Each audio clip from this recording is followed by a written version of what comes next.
ভোর সকাল থেকে আব্বা অপরাধী গানটা একনাগাড়ে শুনেই যাচ্ছেন। আমার ছাত্র ছাত্রীগুলো উৎসুক চোখে বারবার পাশের রুমে তাকাচ্ছে। এখন ওদের আমি কিভাবে বোঝাই যে অপরাধী গানটা আমার আব্বাই শুনছে? ওরা যদি জানে গানটা আমার আব্বা শুনছে, তাহলে মান সম্মানের ছিটে ফোটাও অবশিষ্ট থাকবে না। সবার কান এখন সেদিকে। আমি কোন রকম ধমক দিয়ে পড়ানোতে মনোযোগ দিতে বলছি। সবাই ভয় পেয়ে মনোযোগ দিল। আর ঠিক এমন সময় আব্বা জোরে টান দিলেন, আমার যত্নে করা ভালোবাসা দে ফিরাইয়া দে, মাইয়ারে মাইয়ারে তুই অপরাধী রে। ছাত্র ছাত্রীগুলো এবার হো হো করে হেসে উঠল। এই সবাই চুপ করো, আর আজকের মতো সবাই চলে যাও, কাল ঠিক সময়ে চলে আসবে। সবাই যার যার মতো মুখে হাসি আটকে রেখে চলে যায়। কোন রকম পড়িয়ে ছাত্রীদের বিদায় দিয়ে দিলাম। না, আব্বাকে নিয়ে আর পারা যাচ্ছে না। আব্বার রুমের দিকে চলে গেলাম। আব্বার রুমে গিয়ে দেখি মোবাইলটা পাশে রেখে মনোযোগ সহকারে গান শুনছে আর ঠোঁট নাড়ছে। আমি মোবাইলটা নিয়ে গানটা অফ করে দিতেই বাবা চোখ খোলে। বাবা, গান শুনছো ভালো কথা, তবে গান হেডফোন দিয়ে শুনবে, আর ঠোঁট না নাড়ালেও চলবে, আর নাড়ালেও আস্তে আস্তে নাড়িও। আব্বা মাথা নাড়িয়ে সম্মতি দিলেন যে তিনি আমার কথা রাখবেন। আমি ঠিক আছে বলে চলে আসি।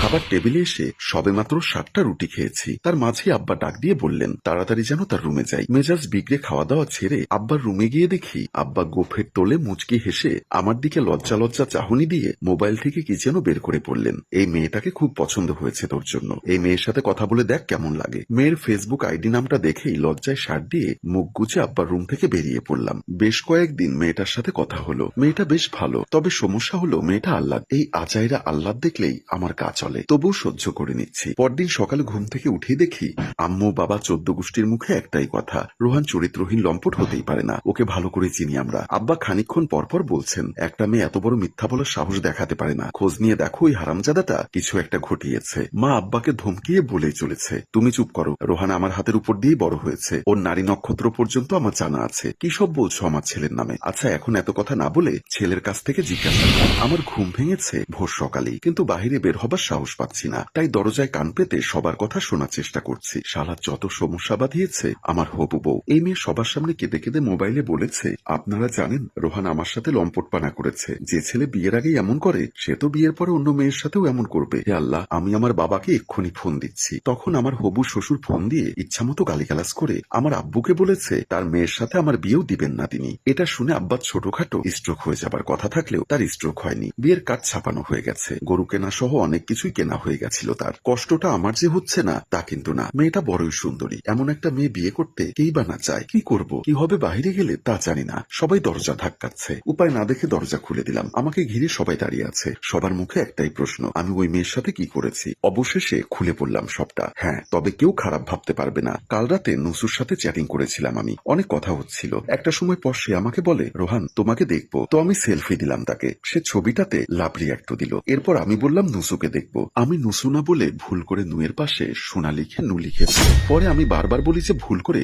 নুয়ের পরে নু বলে ফেলেছি, এটা টাইপিং মিস্টেক ছিল। কে শোনে কার কথা। নুসু বলতে লাগলো আমি নাকি তাড়িয়ে দেখতে চাইছি। লা হাওলা ওয়ালা কুওয়াতা। আমি বুঝিয়ে বলার আগেই সে বলল আমি নাকি চরিত্রহীন, আমি নাকি লুচু টাইপ ছেলে। ভুল করে নুসু বলে নু বলে ফেলেছিলাম, তাতেই আমি লুচু। পরে সে আমাকে ব্লক মেরে দিয়েছে। আর কিছু বলতে পারিনি। সবাই হাসছে, তবে একটু হলেও স্বস্তি পেয়েছে আমার কথায়। বিয়ে ভেঙে যাওয়া ছেলের ট্যাগ লাগিয়ে বিন্দাস লাইফ লিড করছিলাম। এর মাঝে ঝামেলা পাকিয়েছে আমার নতুন কেনা রবি নাম্বারটা। আমি ছিলাম ওয়াশরুমে, অনেকক্ষণ ফোন বাজতে দেখে মা গিয়ে ফোনটা ধরেছিল। ধরা মাত্রই কি কি কথাগুলো শুনে চিৎকার দিয়ে আমাকে ডাকে। আমি বের হতেই বলল তোর ফোনে তোর বাচ্চাওয়ালা বউ ফোন দিয়েছে, বেশ কান্নাকাটি করছে, আমাকে মা বলে বলে কান্নাকাটি করছে। তুই নাকি বাচ্চার দুধ কিনতে বের হয়েছিলি দুদিন আগে, তারপর থেকে আর নাকি বউ বাচ্চার কাছে যাসনি। তুই এটা কি করে করলি আমাদেরকে না বলে। ওই ফোন কলের পর থেকে মা সারা বাড়ি চিৎকার করে মাথায় তুলেছেন। মা ফুপিয়ে ফুপিয়ে কাঁদছেন। আমাকে দেখা মাত্র আরো জোরে জোরে কান্না শুরু করেছে। বাবা আমার দিকে অগ্নি দৃষ্টিতে চেয়ে আছে। হাজারটা প্রশ্নের হাজারটা উত্তর দিয়েও এদের আমি বোঝাতে পারলাম না যে আমি বিয়ে করিনি, আমার বাচ্চা নেই, এটা বরং রং নাম্বার। বাবা বলল